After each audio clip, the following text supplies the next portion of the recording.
Monika office से घर आती है और अपनी माँ रेणु के पास जाती है। मम्मी मेरी पहली सैलरी आ गई, अब मैं ढेर सारी शॉपिंग करूंगी। मोनिका तू ना बिल्कुल पागल है, तू इस घर की बेटी है, बेटियां कभी अपने पैसे खर्च नहीं करती। तू अपने पैसे सेव कर, कल को तेरी शादी होगी तब वो पैसे तेरे काम आएंगे।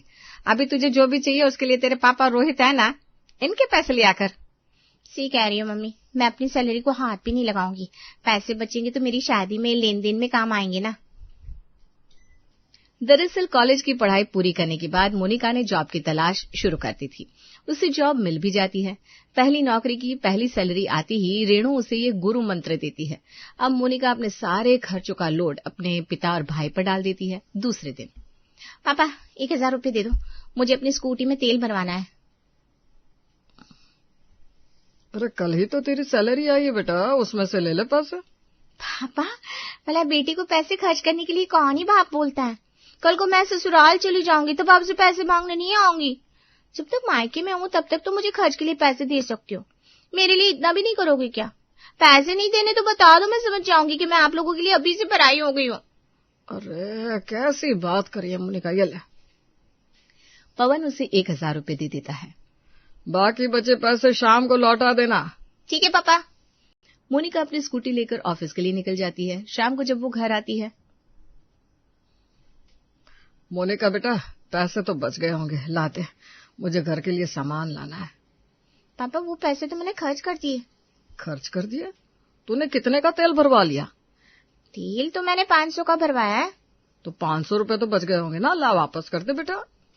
पापा 500 रुपए के मैंने ये झुमके खरीद लिए, देखो कितने सुंदर है ना।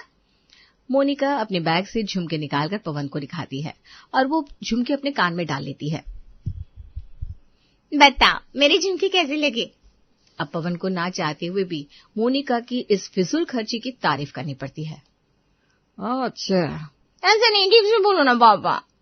हाँ भाई हाँ, बहुत सुंदर है। सुंदर क्यों नहीं होंगे, मैंने जो पसंद किया है। आपकी बेटी की पसंद बहुत अच्छी है। नए झुमके पहनकर इठलाती गुनगुनाती मोनिका अपने कमरे में चली जाती है। अगले दिन वो रोहित से पैसे मांगती है। भैया मुझे 1000 रुपए दे दो ना, स्कूटी में तेल भरवानी है। मोनिका तूने पापा से पैसे लेकर कल ही तो अपनी स्कूटी में तेल भरवाया था ना। अरे हाँ, तो तेल खत्म नहीं होगा क्या? रोज 10-10 किलोमीटर स्कूटी चलाकर जाती हूँ और फिर पेट्रोल कितना महंगा हो गया आपको तो पता ही है। रोहित मोनिका को अपने पर्स से 1000 रुपए निकालकर देता है। शाम के वक्त, मोनिका मेरे पैसे दे दे। कैसे पैसे? स्कूटी में तेल भरवाने के लिए सुबह तुझे 1000 रुपए दिए थे ना, उसमें से कुछ पैसे तो बच गए होंगे, वो वापस कर दे। मोनिका रोने का नाटक करने लगती है। अच्छा तो अब आप लोग मुझसे पैसों का हिसाब मांगोगे? हाँ मैं तो हूँ पराई ना, आप लोगों ने मुझे अभी से पराया कर दिया। अरे कैसे बात करी है मोनिका, भला मैं तुझे पराया क्यों समझूंगा, तू मेरी छोटी बहन है। तो क्या तुम्हारी छोटी बहन ऑफिस में भूखी रहेगी? नहीं, भूखी क्यों रहेगी भला? तो फिर पैसे क्यों मांग रहे हो? जो पैसे बचे थे उसका मैंने ऑफिस में लंच कर लिया। मोनिका ने रोने का जो नाटक पसारा था उसके सामने रोहित ज्यादा कुछ बोल नहीं पाता। चल तूने बहुत अच्छा किया, भूखे रहकर वैसे भी काम नहीं किया जाता। अब मोनिका को और ज्यादा शह मिल जाती है। वो रोज कभी अपने पिता तो कभी अपने भाई से पैसे लेकर अपनी स्कूटी में तेल भरवाया करती। घर से लंच ना ले जाकर ऑफिस के कैंटीन में खाना खाया करती। बचे हुए पैसे वापस करने जैसे शब्द तो जैसे उसकी डिक्शनरी में थे ही नहीं। पिता और भाई से रोज रोज खर्चे के पैसे लेने के अलावा वो उन्हें इमोशनली ब्लैकमेल करके उनसे बड़ी रकम भी ऐंठ लिया करती। इसे वो अपना धर्म समझती थी। एक बार की बात है, मोनिका रोहित के पास जाती है। उदास सा चेहरा बनाकर वो उसके पास बैठ जाती है। क्या बात है, आज तेरा मूड कैसे ऑफ है? क्या बताऊं भैया, समझ में ही नहीं आ रहा कैसे कहूं। इतना क्या सोच रही है, मैं तेरा बड़ा भाई हूँ, तुझे कोई परेशानी है तो मुझे बता, दिमाग में टेंशन मत रख। भैया मैं आपको परेशान नहीं करना चाहती, मुझे कुछ नहीं कहना। अरे बता ना, नहीं बताएगी तो मैं तुझसे नाराज हो जाऊंगा। हाँ भैया आप इतना कह रहे हैं तो बताती हूँ, मुझे ना कुछ पैसों की सख्त जरूरत है। कितने पैसे चाहिए बोल? यही कोई 50,000 रुपए। है? इतने पैसों का क्या करेगी तू? भैया मुझे सोने की एक चेन पसंद आ गई है। आप तो जानते ही हो दिन पर दिन सोना कितना महंगा होता जा रहा है। मेरी शादी तक सोने का भाव इतना ना पहुंच जाए कि हम कुछ खरीद ही ना पाए, और कहीं ऐसा ना हो कि इसी वजह से मेरी शादी ना हो पाए। अब मैं ये चेन खरीद लूंगी तो मेरी शादी में काम आ जाएगा। हमें ऐसे ही धीरे धीरे करके चीजें जोड़नी होगी ना। लेकिन मोनिका तू जानती है कि अभी महीने की 20 तारीख है, मेरी सैलरी खत्म हो चुकी है, मेरा अकाउंट बिल्कुल खाली है। कोई बात नहीं, आप अपना क्रेडिट कार्ड दे दो ना। मैं चेन क्रेडिट कार्ड से खरीद लूंगी। ऐसा कहकर मोनिका रोहित के वॉलेट से उसका क्रेडिट कार्ड लेकर चंपत हो जाती है। अगले दिन वो ज्वेलरी की शॉप पर जाकर 50,000 रुपए का सोने का चेन खरीद लेती है। महीने के बाकी बचे 10 दिनों में जो भी खर्चे होते हैं वो सब रोहित को अपने क्रेडिट कार्ड से ही करने पड़ते हैं। अगले महीने अवंतिका को कुछ रुपयों की जरूरत पड़ती है। वो रोहित से पैसे मांगती है। रोहित, मुझे कुछ पैसे दे दो ना, मेरी सारी साड़ियां पुरानी हो गई है। ज्यादा नहीं, 1-2 साड़ियां ले लूंगी बस। अवंतिका, इस महीने की पूरी सैलरी क्रेडिट कार्ड का बिल भरने में चली गई। क्रेडिट कार्ड का बिल भरने में कैसे चली गई? हमने तो ऐसा कुछ भी नहीं खरीदा था। फिर रोहित उसे पूरी बात बताता है कि मोनिका ने कैसे उससे 50,000 रुपए लिए। ये क्या बात हुई भला? सारे पैसे मोनिका ले गई और मेरे लिए 1 रुपया नहीं बचा। अब मैं अपनी साड़ी कैसे लूंगी? अब क्या करूं अवंतिका, मोनिका मेरी छोटी बहन है, उसे मना भी तो नहीं कर सकता। अवंतिका को मोनिका की यह हरकत बहुत बुरी लगती है। इसी तरह से अगले महीने सैलरी आने पर रोहित घर खर्च के लिए 20,000 रुपए निकाल कर लाता है। भैया, मुझे खर्चे के लिए कुछ पैसे दे दो ना। रोहित अपने पर्स से सारे पैसे निकालकर उसमें से 1,000 रुपए निकाल रहा था कि मोनिका उसके हाथ से सारे नोट ले लेती है। थैंक यू भैया। अरे मोनिका रुक जा, वो पैसे मैं घर खर्च के लिए लाया हूँ, तुझे उसमें से 1,000 रुपया देता हूँ, ला मुझे पैसे वापस दे। भैया, मुझे भी तो अपना पूरा महीने का खर्चा चलाना होता है। आप लोग रोज गिन गिन कर मुझे पैसे देते हो, आज ही मैं पैसे नहीं दूंगी। हाँ मोनिका, मेरी बात सुन, मैं तुझे 2,000 रुपए दे दूंगा बस, लेकिन ये पैसे मुझे वापस दे दे। भैया, आप घर खर्च के लिए पैसे दोबारा निकाल लेना, कौन सा एटीएम कहीं भागा जा रहा है। मोनिका पूरे 20,000 रुपए लेकर अपने कमरे में चली जाती है। दूसरे दिन जब वो ऑफिस से घर लौटती है तो उसके हाथ में ढेर सारे शॉपिंग बैग्स होते हैं। मोनिका रेणु को पुकारती हुई घर में एंटर करती है। मम्मी, मम्मी कहाँ हो? रेणु अपने कमरे से बाहर आती है। इन्हें जल्दी पकड़ो, मेरे हाथों में दर्द हो रहा है। रेणु उसके हाथ से शॉपिंग बैग्स ले लेती है। ये तो क्या ले आए? आज मैं मॉल गई थी, अपने लिए कुछ कपड़े लिए। ये कुछ कपड़े हैं? इन्हें देखकर ऐसा लग रहा है जैसे तुम पूरा मॉल ही उठा लाई। कहाँ भाभी, पूरा मॉल लाती तो घर में कपड़े रखने के लिए जगह नहीं होती। मोनिका सारे बैग्स खोलकर रेणु और अवंतिका को अपने कपड़े दिखाने लगती है। देखो मम्मी, ये सूट कितने सस्ते में लिया है मैंने, पता है मॉल में सारे कपड़ों पर 50% डिस्काउंट चल रही थी, इसलिए मैंने अपनी पसंद के सारे कपड़े खरीद लिए। अपनी पसंद का तो तुम्हें बहुत ख्याल है मोनिका, जरा हमारी जरूरतों का भी ख्याल कर लेती। क्या हुआ भाभी, आप ऐसे क्यों कह रही हो? आपको मेरा शॉपिंग करना अच्छा नहीं लगा क्या? अगर तुम अपने पैसों से शॉपिंग करती तब मुझे जरूर अच्छा लगता है, लेकिन ये शॉपिंग तुमने रोहित के उन पैसों से की है जो उसने घर खर्च के लिए निकाले थे। पिछले महीने तुमने रोहित के क्रेडिट कार्ड से 50,000 के सोने की चेन ले ली। अभी तुमने रोहित से 20,000 रुपए लेकर ये सब फालतू की चीजें ले आई। हमें भी तो अपनी जरूरत की चीजें लेनी होती है, लेकिन तुम्हारी फिजूल खर्ची से पैसे बचे तब तो हम अपनी जरूरतें पूरी करें। रेणु अवंतिका को डांटकर चुप करा देती है। अवंतिका बहू, क्या कह रही है तू? भला मोनिका अपने पैसे क्यों खर्च करेगी? वह इस घर की बेटी है, पराया धन है। अरे कल को वो पराया घर चली जाएगी तब कौन सा हमसे पैसे मांगने आएगी? जब तक इस घर में है तभी तक तो पैसे खर्च कर रही है। मोनिका अपने पैसे सेव कर रही है तो इसमें गलत क्या है? अब मोनिका के हौसले और बुलंद हो जाते हैं। अपने पिता और भाई के पैसों को और भी बेरहमी से खर्च करना वो अपना धर्म समझने लगती है। एक बार की बात है, मोनिका अपनी सहेलियों के साथ गोवा ट्रिप पर जाने का प्लान बनाती है। ट्रिप पर जाने के लिए वो पवन से पैसे मांगती है। वो अपने मम्मी पापा के कमरे में जाती है जहां पवन आराम कर रहा था। पापा, आप थक गए होंगे ना? थक तो बहुत जाता हूँ मोनिका, अब उम्र हो गई है, टांगे जवाब देने लगी है। ला, मैं आपके पैर दबा देती हूँ। मोनिका पवन के पैर दबाने लगती है। कुछ देर के बाद, पापा अब कुछ आराम मिला? हाँ मोनिका बेटा, अब रहने दे तू। पापा आपसे कुछ बात करनी थी। बोलो बेटा, क्या बात करनी है? पापा, मैंने और मेरी सहेलियों ने गोवा जाने का प्लान बनाया है। ये तो बहुत अच्छी बात है। दोस्तों के साथ घूमना फिरना बहुत जरूरी है, जा घूम कर आ। हाँ पापा, लेकिन आप जानते हो ना, बिना पैसों के कुछ नहीं होता। मुझे 50,000 रुपए दे दो ना। मोनिका बेटा, 50,000 रुपए तो बहुत ज्यादा है, तू 25,000 ले जा। क्या पापा, 25,000 रुपए में तो सिर्फ गोवा जा पाऊंगी, लेकिन वहां से लौट कर नहीं आ पाऊंगी। क्या आप चाहते हो कि आपकी बेटी कभी लौट कर ही ना आए? अरे ये क्या बोल रही है बेटा, भला मैं ऐसा क्यों जाऊंगा? तो लाओ 50,000 रुपए। मोनिका तू जानती है मेरी सैलरी ही 50,000 रुपए है। अगर तुझे सारे पैसे दे दिए तो घर खर्च कैसे चलेगा? तो क्या आप लोग 1 महीना भी मैनेज नहीं कर सकते? अरे भैया से पैसे ले लेना। और वैसे भी जब तक मैं इस घर में हूँ तभी तक तो पैसे ले रही हूँ। कौन सा मैंने आपसे आपकी प्रॉपर्टी मांग ली? वैसे भी ये सब कुछ तो भैया का ही है, मुझे दहेज में थोड़ी ही दे दोगे। अभी जरा सा घूमने के लिए थोड़े से पैसे नहीं दे सकते? ले भाई, तो पैसे ले जा। पवन उसे अपना एटीएम कार्ड दे देता है।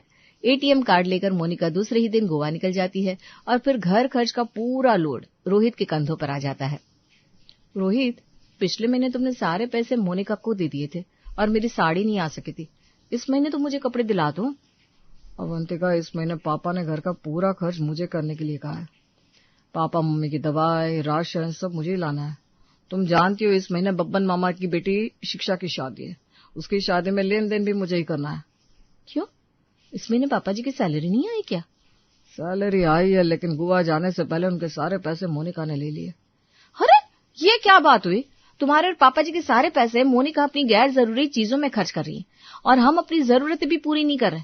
उसकी थाली में 100 रोटियां और हमारी थाली में कुछ भी नहीं। आखिर हमें भी तो पैसों की जरूरत पड़ती है। हमारी जरूरतों का क्या? हमारी शौक तो छोड़ो, हम अपनी जरूरतें पूरी नहीं कर पा रहे हैं और मोनिका पूरे घर के पैसे यूं उड़ा रही है जैसे रास्ते में धूल उड़ती है। क्या करूं अवंतिका, तुम तो उसका नेचर जानती हो। एक दिन की बात है, मोनिका ऑफिस से घर लौट रही थी। रास्ते में उसकी स्कूटी खराब हो जाती है। सामने ही स्कूटी का एक शोरूम होता है। मोनिका उसी वक्त रोहित को फोन करती है। भैया, मैं सड़क पर खड़ी हूँ, मेरी स्कूटी खराब हो गई है, आप मुझे लेने आ जाओ ना। अच्छा रुक, मैं आता हूँ अभी। थोड़ी देर बाद रोहित भी अपनी स्कूटी से वहां पर आता है। तेरे स्कूटी को क्या हो गया? पता नहीं इसे क्या हुआ है, चलते चलते अचानक से रुक गई, अब स्टार्ट ही नहीं हो रही। चल इसे बनवा लेते हैं। क्या भैया, सामने स्कूटी का शोरूम है और आप मेरी पुरानी खटारा स्कूटी को बनवाने की बात कर रहे हो। मुझे नई स्कूटी दिलवा दो। मोनिका, पहले तेरे स्कूटी को मैकेनिक के पास ले चलते हैं, क्या पता ये बन जाए। ना, मुझे नई स्कूटी चाहिए। ये की तो छोटी बहन है तुम्हारी, उसके लिए इतना भी नहीं कर सकते। अरे, जब मैं शादी करके ससुराल चली जाऊंगी तो कौन सा तुमसे कुछ मांगने आऊंगी? जब तक तुम्हारे घर में हूँ तभी तक ना। वैसे भी नई स्कूटी में यहीं छोड़कर ससुराल जाऊंगी, लेकर नहीं जाऊंगी। अरे कैसी बात कर रही है तो। अच्छा चल। रोहित मोनिका के साथ स्कूटी के शोरूम में जाता है और उसे नई स्कूटी दिला देता है, जिसकी पेमेंट वो अपने क्रेडिट कार्ड से करता है। रास्ते में मोनिका उससे नई स्कूटी की पूजा के लिए मिठाई भी खरीदवाती है। नई स्कूटी लेकर दोनों घर आते हैं। मम्मी, पापा, भाभी, जल्दी बाहर आओ। सभी लोग बाहर आते हैं। क्या बात है, क्यों शोर मचा रही हो? मम्मी देखो, मैंने नई स्कूटी ली। अरे वाह, तूने नई स्कूटी ले ली। सबसे पहले इसकी पूजा कर ले बेटा। हाँ मम्मी, अभी करती हूँ। लेकिन रोहित और मोनिका को साथ में देखकर अवंतिका सब समझ जाती है। मोनिका, ये स्कूटी तुमने अपने पैसे से खरीदी है या रोहित ने तुम्हें दिलवाई है? क्या फर्क पड़ता है भाभी, मैंने खरीदी हो या भैया ने, एक ही तो बात है। एक ही बात नहीं है। तुम्हारी बातों से लग रहा है कि ये स्कूटी रोहित ने अपने पैसों से खरीदी है। ये स्कूटी तुमने अपने पैसों से क्यों नहीं खरीदी? तुम भी तो जॉब करती हो, तुम्हें भी तो हर महीने सैलरी मिलती है। देख लो माँ, भाभी कैसे बोल रही है। मोनिका अवंतिका से कहती है। भाभी, इस घर में मेहमान हूँ मैं। मेरी शादी के बाद ये घर, इसके पैसे सब कुछ आपका और भैया का ही है। अभी मैंने भैया की जरा से पैसे क्या खर्च करवा दिए, अब तो मुझसे पराया जैसा व्यवहार करने लगी। अवंतिका बहू, मोनिका इस घर की बेटी है और बेटियां अपने पैसे खर्च नहीं करती। मम्मी जी, मोनिका हर महीने कभी पापा जी की सारी सैलरी खर्च कर देती है, कभी रोहित की। आखिर हम भी इसी घर में रहते हैं, हमारी भी कुछ जरूरतें होती है। हम तो अपनी जरूरतें पूरी ही नहीं कर पाते। तो तू अपनी जरूरतें पूरी करना। कैसे पूरी करे मम्मी जी? मोनिका से पैसे बचे तब ना। इसकी फिजूल खर्ची में घर के सारे पैसे उड़ जाते हैं और हम खाली हाथ रह जाते हैं।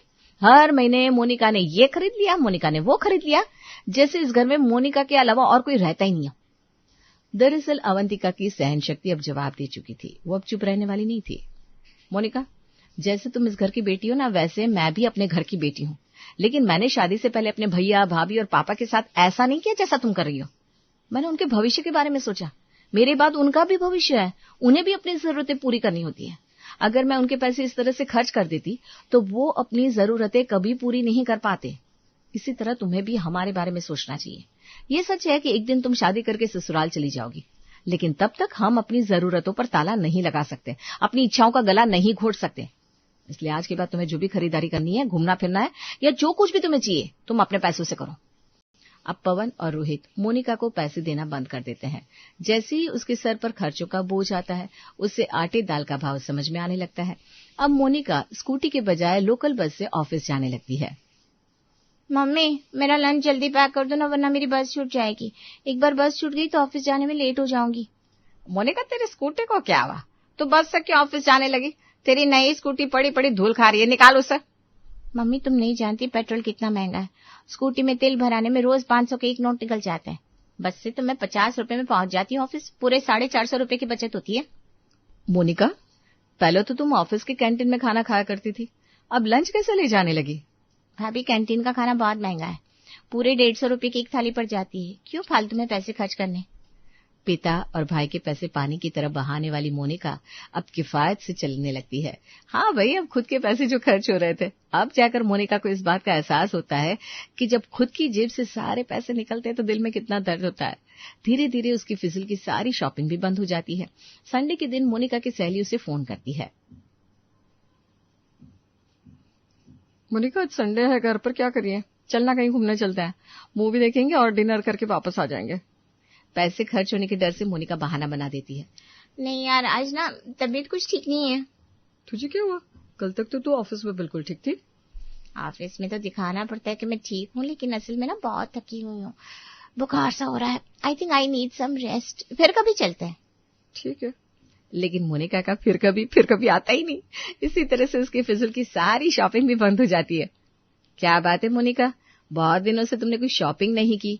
मॉल्स में सेल लगी है, जाओ जाकर कुछ खरीद लाओ। तुम्हें तो शॉपिंग का शौक है ना? नहीं भाभी, अभी मेरे पास बहुत सारे कपड़े हैं। जितने कपड़े मेरे पास है उतने तो मैं पहन भी नहीं रही।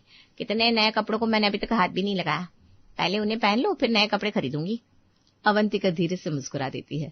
पिता और भाई के पैसों से कभी ढेर सारी शॉपिंग करके जिस मोनिका का मूड फ्रेश हो जाया करता था, आज वही मोनिका शॉपिंग के नाम से दूर भागने लगी थी। अब उसे जो भी करना था खुद के पैसों से करना था। दूसरे के पैसे दोनों हाथ से लुटाने वाली मोनिका को अब अपनी मेहनत से कमाए हुए पैसों की कीमत समझ में आने लगती है। बहू, आंटी के लिए चाय ले आओ। जी मम्मी जी, चाय उबल रही है, अभी ला रही हूँ। शिखा अपनी पड़ोसन सत्या से बातें कर रही थी और सिया किचन में चाय बनाते हुए उनकी बातें सुन रही थी। बहू, थोड़ा जल्दी कर, और हाँ, चाय थोड़ा सत्या आंटी जैसी कड़क बनाना। शिखा, अगर मैं कड़क ना हूँ तो बहुएं उठे भी ना, दोनों बहुओं को सुबह उठाने के लिए आवाज देनी पड़ती है। मेरी बहू तो इस काम में बहुत परफेक्ट है। सुबह 5 बजे उठकर घर का सारा काम निपटा लेती है।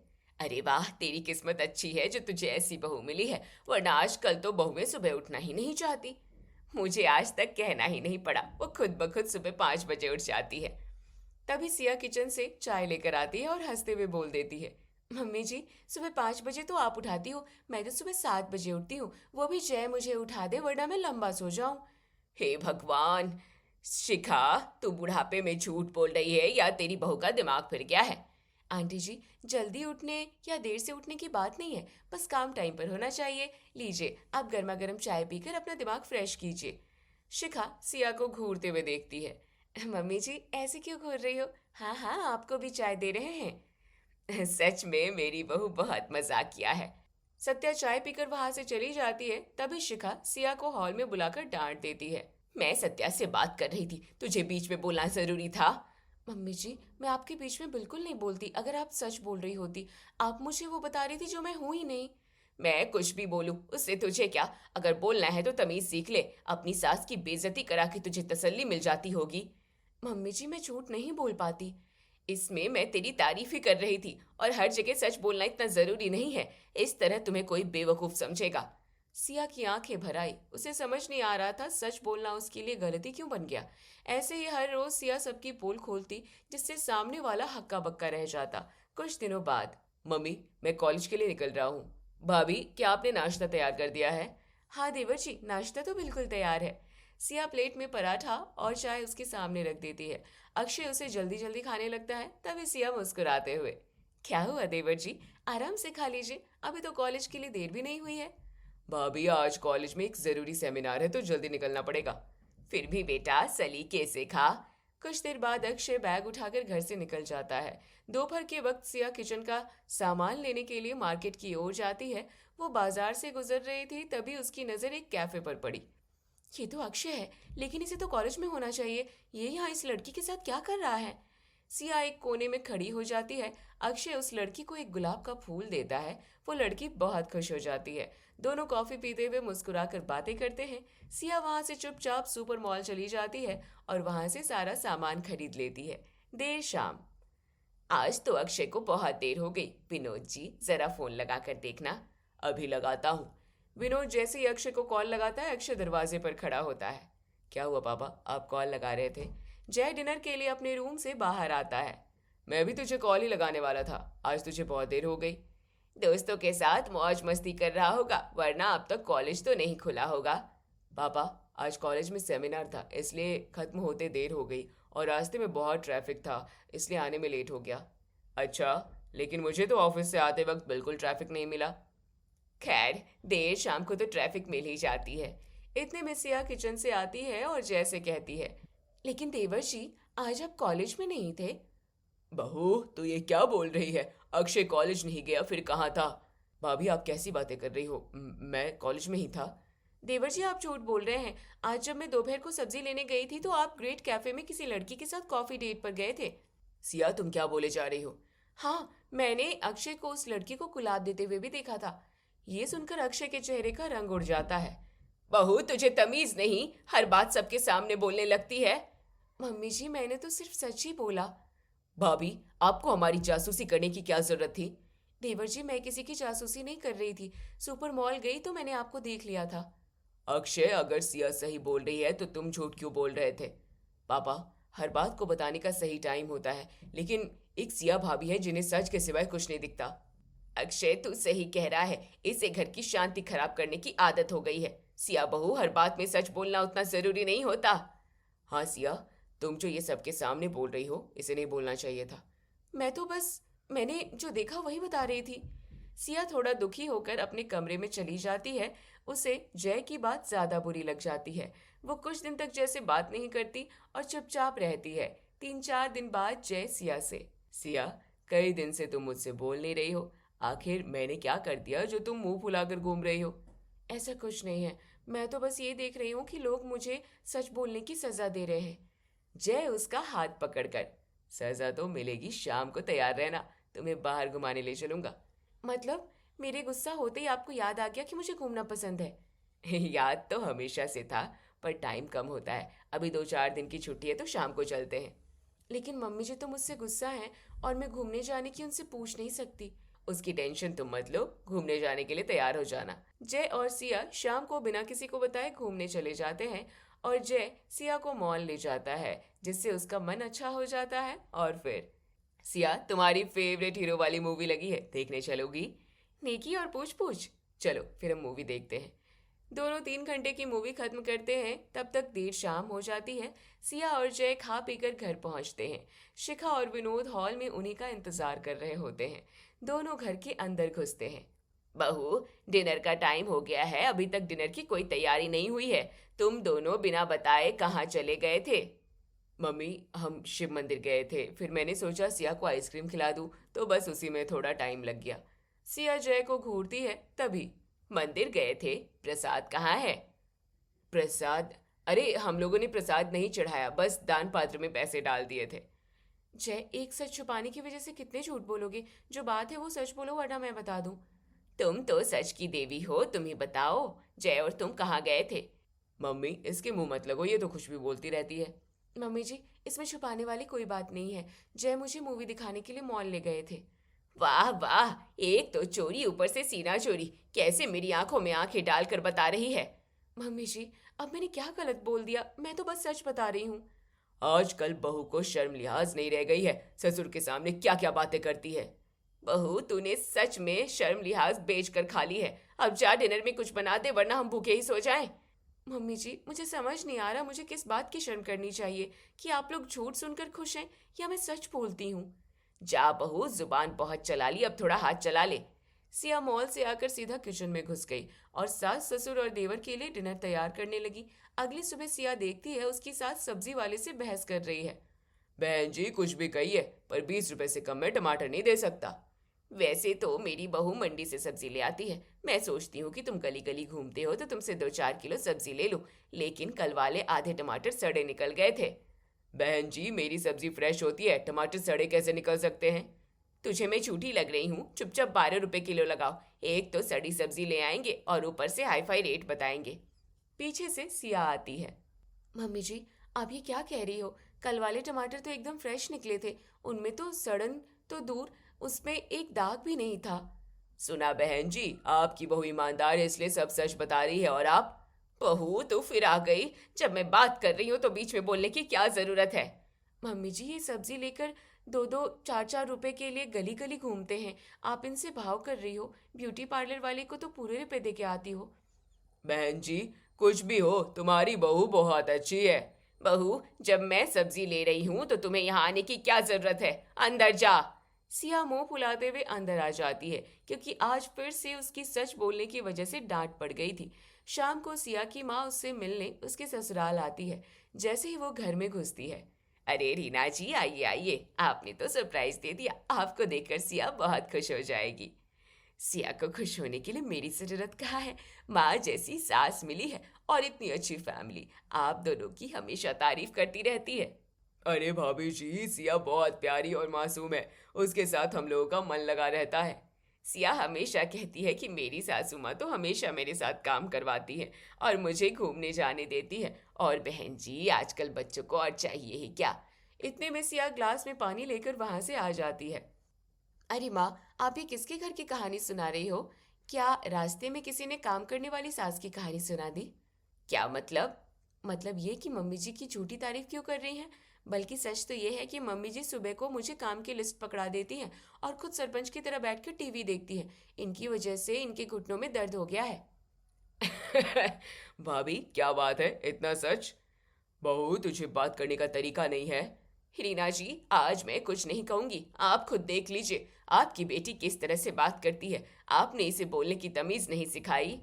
हाँ मौसी जी, भाभी जी बिल्कुल भी सोच समझ कर नहीं बोलते, उन्हें जो दिखता है वो सबके सामने बोल देती हैं। इतनी शिकायतें सुनकर रीना का चेहरा एकदम उतर जाता है और वो धीरे से सिया को देखते हुए कहती है, सिया, मैं ये क्या सुन रही हूँ? तुम किस तरह से बात करती हो? ये तुम्हारे सास ससुर हैं, इनका तो लिहाज किया करो। माँ, सच बोलने के लिए लिहाज की जरूरत होती है। आपने तो हमेशा ये सिखाया है कि सच के साथ खड़ा रहना चाहिए और हमेशा सच बोलना चाहिए। हर जगह सच बोलना ही सही नहीं होता, घर की बातें घर में ही रहनी चाहिए। तुझे ये कब समझ में आएगा? लेकिन माँ, अगर मैं झूठ बोलूंगी तो मुझे 4 और झूठ। बस कर सिया, पहली बार तेरी वजह से मुझे शर्मिंदगी महसूस हो रही है। तुझे इसलिए इतना पढ़ाया लिखाया कि ससुराल जाकर शिकायत सुनने को मिले। सिया की आंखें भर आती हैं। उसे उम्मीद नहीं थी कि उसकी माँ भी सच का नहीं बल्कि झूठ का साथ देगी। शिखा जी, इस सिया की तरफ से मैं माफी मांगती हूँ और आगे से मैं इसे समझाऊंगी कि ससुराल में कैसे रहना चाहिए।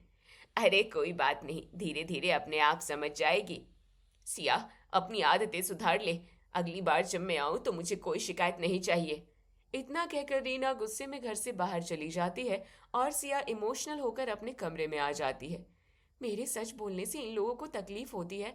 आज से मैं भी इनसे झूठ बोलूंगी, जिससे ये लोग अगली बार मेरी माँ से शिकायत ही ना कर सके।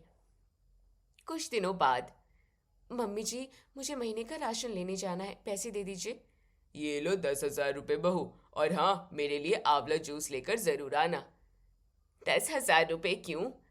बहू सामान लेने जा रही है, पूरे महीने का सामान 10,000 से कम में क्या आएगा? सालों से तुम भी तो इतने में ही घर चलाती आई हो। शिखा उस वक्त चुप हो जाती है। जी पापा जी। सिया हमेशा की तरह सुपरमार्केट से राशन लेने जाती है और घर की बजट में सारा सामान ले लेती है और उसके पास करीब 4,000 रुपए बच जाते हैं। वो किचन में राशन का सामान लगा रही थी, तभी शिखा पीछे से आती है। बहू, मार्केट से सारा सामान ले आई? जी मम्मी जी।